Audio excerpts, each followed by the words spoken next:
So, Nigerians went to the polls to elect a new president Saturday, 25th of February, 2023. And just like INEC said, unprecedented turnout of young people and voters. We trooped out in our good numbers because we believe much was at stake. So Nigerians abandoned their works and went to vote that day. And from one polling unit to the other, there was a reverberation of how Nigerians voted. And the votes were cast. Results were announced in some places. But as the elections got underway, reports started flying in. Of course, pictures. These are days when you can easily make pictures with your phones and all of that. Reports started flying in. First, I got from Port Harcourt, where people were disenfranchised. Till now, those people, about 600 of them, were not allowed to vote.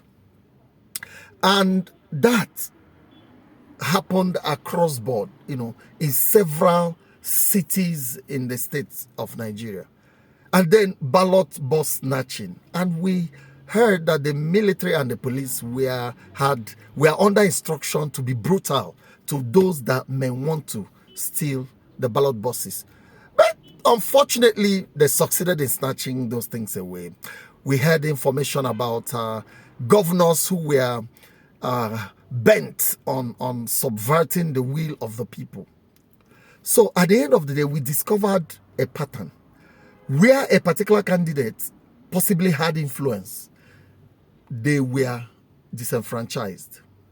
The INEC officials or the polling officials either came very late, and I noticed that the polling units where they came very late had large number of voters, some 4,000, some 5,000.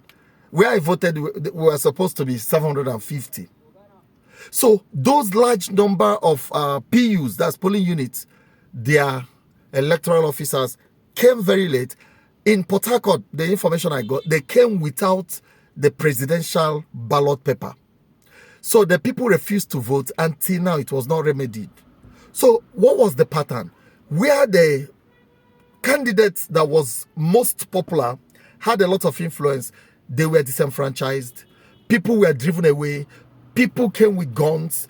Some were injured, and people were driven away. There was a video of a woman who was stabbed. She went and got treatment and came back to vote. She was bleeding even as she was trying to tamperate. What are we talking about?